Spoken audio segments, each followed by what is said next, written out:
Ikalawang Samuel Kapitulo 21. Pinatay ang mga angkan ni Saul. Noong panahon ng paghahari ni David, nagkaroon ng tagutom sa loob ng 3 taon. Kaya nanalangin si David sa Panginoon. Sinabi ng Panginoon, dumating ang tagutom dahil pinatay ni Saul at ng pamilya niya ang mga Gibeonita. Ang mga Gibeonita ay hindi mula sa lahi ng Israelita kundi sa natitirang buhay na mga Amoaryo. Nangako ang mga Israelita na hindi nila sila papatayin pero tinangka silang lipulin ni Saul dahil sa matindi niyang pag-alala sa Israel at Juda. Ipinatawag ni David ang mga Gibeonita at tinanong, ano ang maaari kong gawin sa inyo para mabayaran ang kasalanang ginawa ni Saul sa inyo, at para pagpalain ninyo ang mamamayan ng Panginoon? Sumagot ang mga Gibeonita, hindi po mababayaran ng pilak o ginto ang galit namin kay Saul at sa pamilya niya. At ayaw din naming pumatay ng sinumang Israelita bilang paghihiganti maliban na lang kung ipahintulot nyo ito. Nagtanong si David, kung ganoon, ano ang gusto nyong gawin ko para sa inyo? Sumagot sila, tinangka po kaming patayin ni Saul para walang matira sa amin sa Israel.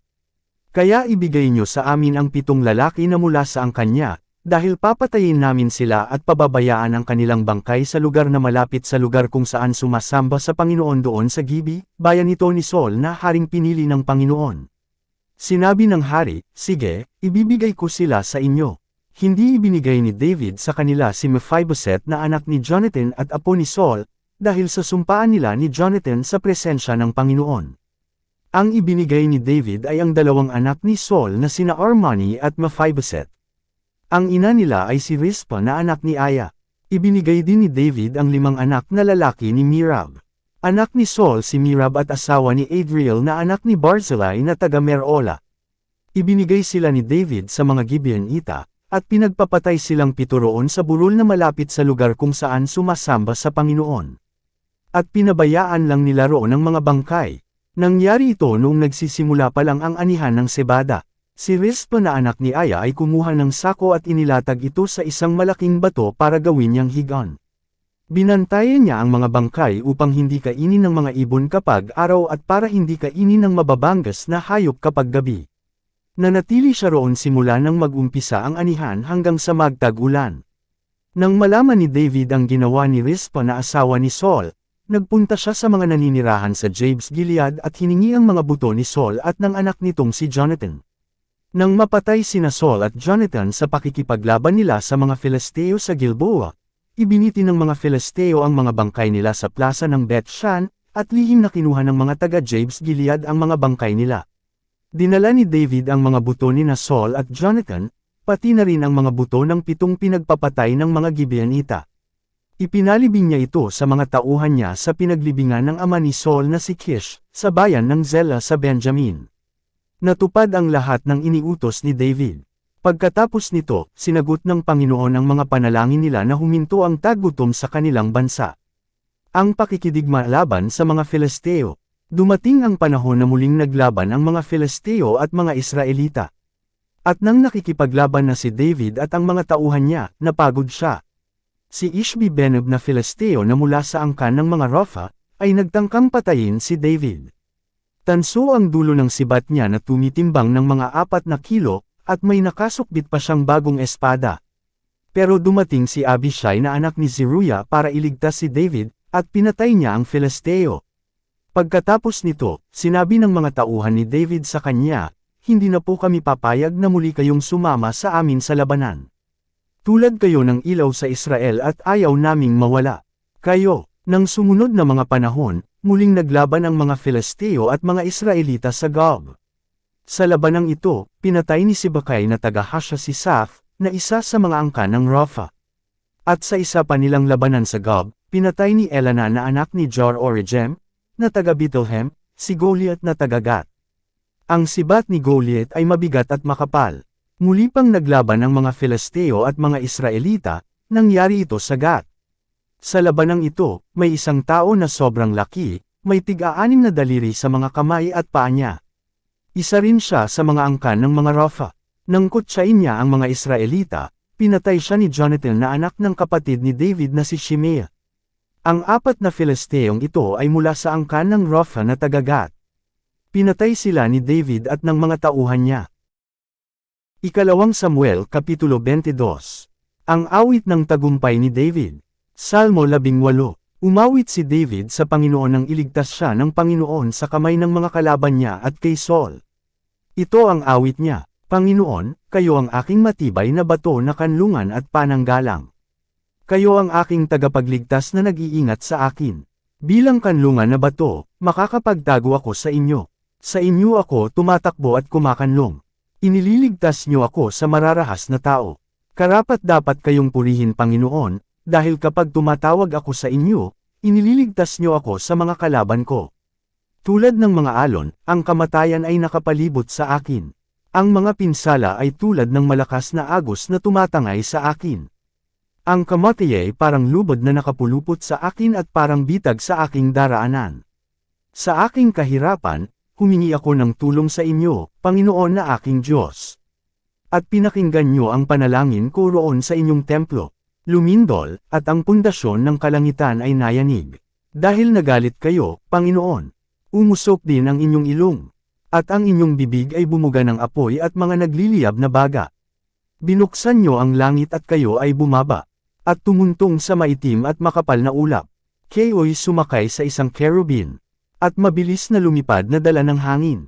Pinalibutan mo ang iyong sarili ng kadiliman, ng madilim at makapal na ulap. Kumidlat mula sa inyong kinaroroonan. At mula roon ay bumagsak ang mga yelo at nagliliyab na baga. Ang tinig nyo, kataas-taas ang Diyos na aming Panginoon, ay dumadagandong mula sa langit. Panyanan nyo ng kidlat ang inyong mga kalaban.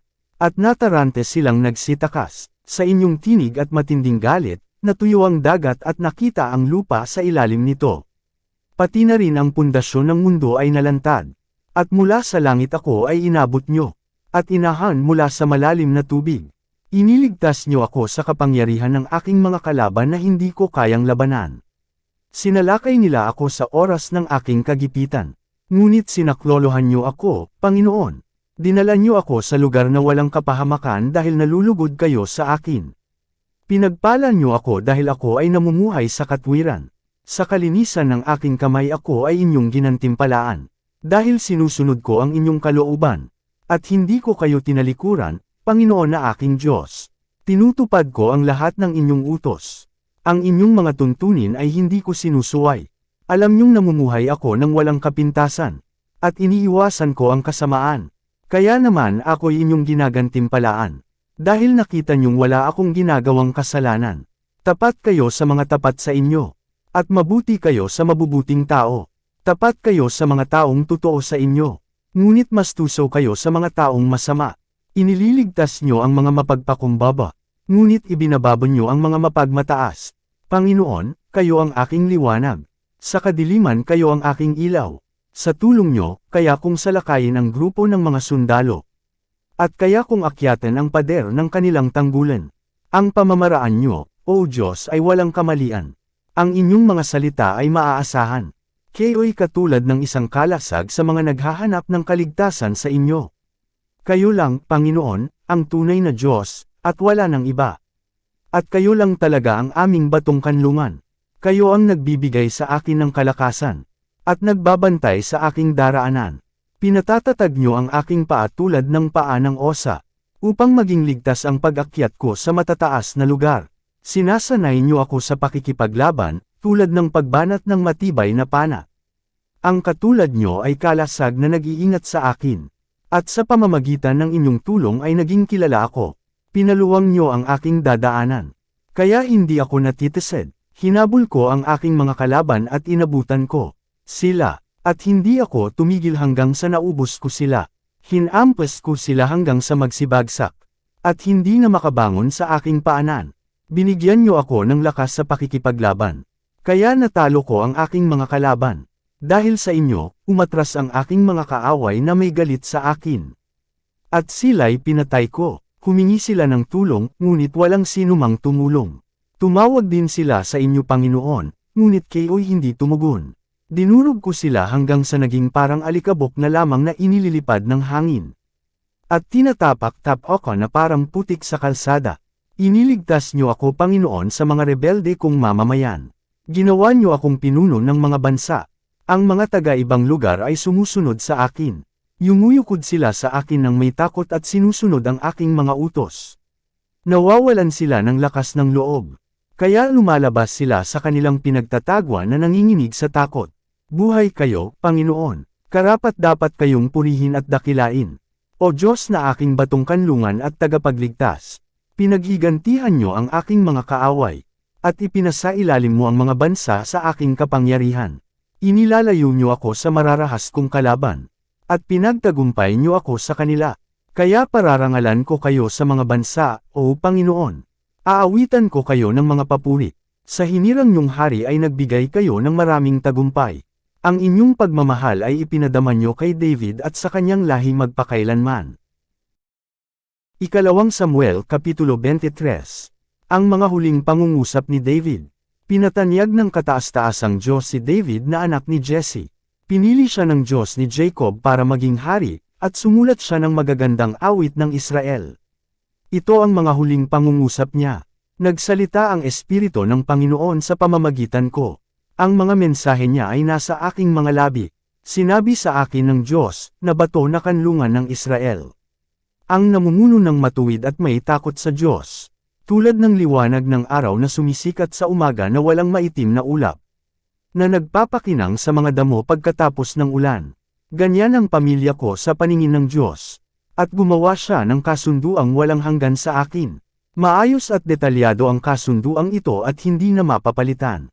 Kaya nakatitiyak ako na palagi akong ililigtas ng Diyos. At ibibigay niya sa akin ang lahat ng aking mga ninanais. Ngunit ang masasamang tao ay gaya ng matitinik na mga halaman na itinatapon. Hindi sila pwedeng kunin sa pamamagitan lang ng kamay. Kailangan pa itong gamitan ng kagamitang gawa sa bakal o kahoy. At susunugan sila sa lugar na kinaroroonan nila. Ang matatapang na tauhan ni David. Ito ang mga matatapang na tauhan ni David. Si Josheb-Bashebet na taga-Takemon ang nangunguna sa tatlo na matatapang na tauhan ni David. Sa isang labanan lang, nakapatay siya ng 800 tao sa pamamagitan ng sibat niya. Ang sumunod sa kanya ay si Eleazar na anak ni Dodai na angkan ni Ahowa, na isa sa tatlo na matatapang na tauhan ni David. Isa siya sa mga kasama ni David na humamon sa mga Filisteong nagtipon sa padamam sa pakikipaglaban. Tumakas ang mga Israelita, pero nagpaiwan siya at pinagpapatay niya ang mga Filisteo hanggang sa mapagod na ang kamay niya at manigas sa pagkahawak sa espada. Pinagtagumpay sila ng Panginoon ng araw na iyon. Bumalik kay Eleazar ang mga tumakas na Israelita para kunin ang mga armas ng mga namatay. Ang sumunod ay si Shammah na anak ni Ag na taga-Harar. Isang araw, nagtipon ang mga Filisteo sa Lihay, at sinalakay nila ang mga Israelita sa taniman ng mga gisantes. Tumakas ang mga Israelita, pero nagpaiwan si Shammah sa gitna ng taniman para protektahan ito, at pinatay niya ang mga Filisteo. Pinagtagumpay sila ng Panginoon ng araw na iyon. Nang panahon ng tag-ani, pumunta kay David ang tatlo niyang tauhan doon sa kuweba ng Adulam. Ang tatlong taong ito ay kasama sa 30 matatapang na tauhan ni David. Nagkakampo noon ang mga Filisteo sa lambak ng Rephaim at naaga nila ang Bethlehem. Habang naroon si David sa isang matatag na kublihan, nauhaw siya. Sinabi niya, mabuti sana kung may kukuha sa akin ng tubig na maiinom doon sa balon malapit sa pintuang bayan ng Bethlehem. Kaya palihim na pumasok ang tatlong matatapang na iyon sa kampo ng mga Filisteo, malapit sa pintuang bayan ng Bethlehem. Kumuha sila ng tubig sa balon at dinala ito kay David. Pero hindi ito ininom ni David, sa halip ay ibinuhos niya ito bilang handog sa Panginoon. Sinabi niya, Panginoon, hindi ko po ito maiinom dahil kasing halaga ito ng dugo ng mga taong nagtaya ng kanilang buhay sa pagkuha nito. Kaya hindi ito ininom ni David. Iyon ang ginawa ng tatlong matatapang na tauhan ni David. Si Abishai na kapatid ni Job, na anak ni Zeruiah ang pinuno ng 30 tauhan ni David. Nakapatay siya ng 300 Filisteo sa pamamagitan ng sibat niya. Kaya naging tanyag siya katulad ng tatlong matatapang na tauhan. At dahil sa siya ang pinakatanyag sa 30, naging pinuno nila siya pero hindi siya kabilang sa tatlong matatapang. May isa pang matapang na tao na ang pangalan ay Benaya. Taga-Kabzeel siya, at ang ama niya ay si Jehoiada. Marami siyang kabayanihang ginawa, kabilang narito ang pagpatay sa 2 pinakamahuhusay na sundalo ng Moab. Minsan, kahit umuulan ng yelo, bumaba siya sa pinagtatagwan ng leon at Pinatay ito. Bukod dito, pinatay niya ang isang napakalaking Egyptyo na may armas na sibat, habang isang pamalo lang ang armas niya. Inagaw niya ang sibat sa Egyptyo at ito rin ang ipinampatay niya rito. Ito ang mga ginawa ni Benaya na anak ni Jehoiada. Naging tanyag din siya gaya ng tatlong matatapang na tao, pero hindi siya kabilang sa kanila.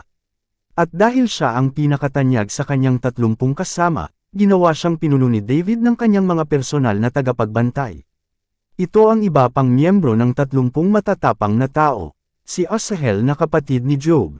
Si Elhanan na anak ni Dodo na taga Bethlehem. Sina Shammah at Elika na taga Herod. Si Helas na taga Polti. Si Ira na anak ni Ix na taga Tiko. Si Abiezer na taga Anatot. Si Mebunai na taga Hasha. Si Zalmon na taga Ahowa. Si Maaraye na taga Netofa. Si Helab na anak ni Bana na taga Netofa. Si Itay na anak ni Ribay na taga Gibi, na sakop ng Benjamin. Si Benaya na taga Piraton. Si Hiday na nakatira malapit sa mga daluyan ng tubig sa Gaas. Si Abi Alban na taga Arba. Si Asmavet na taga Baurim. Si Ilay Aba na taga Shaalban. Mga anak ni Jason. Si Jonathan na anak ni Shammah na taga Haror. Si Ahiam na anak ni Sherer na taga Haror. Si Eliphelet na anak ni Ahasbai na taga Maaka. Si Eliam na anak ni Ahitophel na taga Gilo. Si Hezro na taga Carmel. Si Paaray na taga Arba. Si Igal na anak ni Nathan na taga Zoba. Ang anak ni Haggadi. Si Zelek na taga Aman. Si Naharay na taga Birot, ang tagadala ng armas ni Job na anak ni Zeruiah. Sina Ira at Gareb na mga taga Jetir. At si Uriah na Heteo. Silang lahat ay 37. Ikalawang Samuel Kapitulo 24. Isinanses ni David ang mga sundalo niya. Muling nagalit ang Panginoon sa mga Israelita, kaya ginamit niya si David laban sa kanila sa pamamagitan ng pagsasabi sa kanya na isenses ang mga mamamayan ng Israel at Juda. Kaya sinabi ni Haring David kay Job at sa mga komander ng mga sundalo, puntahan niyo ang lahat ng lahi ng Israel, mula Dan hanggang sa Beersheba, at isenses niyo ang mga mamamayan, para malaman ko kung ilan silang lahat. Pero sumagot si Job sa hari, paramihin sana ng Panginoon na inyong Diyos ang mga tauhan niyo ng 100 beses, at makita niyo sana ito. Ngunit, mahal na hari, bakit gusto niyong gawin ang bagay na ito? Ngunit nagpumilit si David, kaya lumakad si Job at ang mga opisyal ng mga sundalo para isenses ang mga mamamayan ng Israel. Tumawid sila sa ilog ng Jordan at nagsimula sa pagsenses sa Aror, timog ng bayan na nasa gilid ng daluyan ng tubig. Mula roon dumiretso sila sa Gad hanggang sa Jazer. Pumunta rin sila sa Gilead, sa Tatim Hodsi, sa Danjan, at umikot sila papuntang Sidon. Pagkatapos, pumunta sila sa napapaderang lungsod ng Tyre, at sa lahat ng bayan ng mga Hivo at Kananiyo, at sa kahuli-hulihan, nagpunta sila sa Beersheba, sa timog ng Juda. Nalibot nila ang buong bansa sa loob ng 9 na buwan at 20 araw, at pagkatapos, bumalik sila sa Jerusalem. Sinabi niya kay Haring David ang bilang ng mga lalaki na may kakayahang makipaglaban, 800,000 sa Israel at 500,000 sa Juda. Nakonsensya si David matapos niyang ipasenses ang mga tao.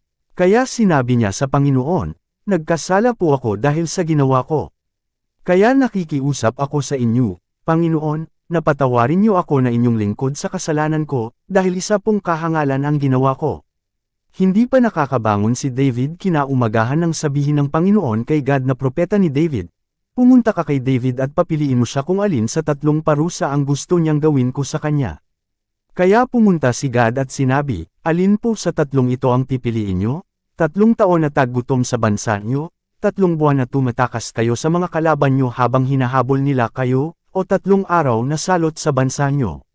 Pag-isipan niyo po ito ng mabuti, at ipaalam niyo po sa akin kung ano ang isasagot ko sa Panginoon na nagsugo sa akin. Sumagot si David kay Gad, nahihirapan akong pumili. Mas mabuti pang ang kamay ng Panginoon ang magparusa sa amin kaysa ang mga tao, dahil maawain ang Panginoon. Kaya nagpadala ang Panginoon ng matinding salot sa Israel mula noong umagang iyon hanggang sa itinakda niyang panahon. At 70,000 tao ang namatay mula Dan hanggang sa Beersheba. Nang papatayin na ng anghel ang mga mamamayan ng Jerusalem, naawa ang Panginoon sa mga tao. Kaya sinabi niya sa anghel na nagpaparusa sa mga tao, tama na. Huwag na silang parusahan. Nang oras na iyon, nakatayo ang anghel ng Panginoon sa may giikan ni Arauna na Jebuso. Gumawa ng altar si David. Nang makita ni David ang anghel na pumapatay ng mga tao, sinabi niya sa Panginoon, "Ako po ang may kasalanan. Ang mga taong ito'y gaya ng mga tupa na walang nagawang kasalanan. Ako na lang po at ang sambahayan ko ang parusahan ninyo." Nang araw na iyon, nagpunta si Gad kay David at sinabi sa kanya, "Umakyat kayo sa giikan ni Arauna na Jebuso at gumawa kayo roon ng altar para sa Panginoon." Kaya umakyat si David gaya ng iniutos ng Panginoon kay Gad. Nang makita ni Arauna na paparating si David at ang mga tauhan nito, lumabas siya at lumuhad sa harapan ni David bilang paggalang sa kanya. Sinabi ni Arauna, "Mahal na hari, bakit po kayo nandito?" Sumagot si David, "Pumunta ako rito para bilhin ang giikan mo, dahil gagawa ako ng altar para sa Panginoon, upang matigil na ang salot." Sinabi ni Arauna, "Kunin niyo na lang po at ihandog sa Panginoon ang anumang gustuhin niyo, mahal na hari. Narito ang mga baka para ayalayin niyo bilang handog na sinusunog.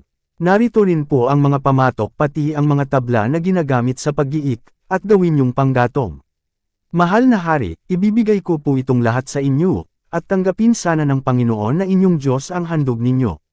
Pero sumagot si David, "Hindi ko ito tatanggapin ng libre, babayaran kita.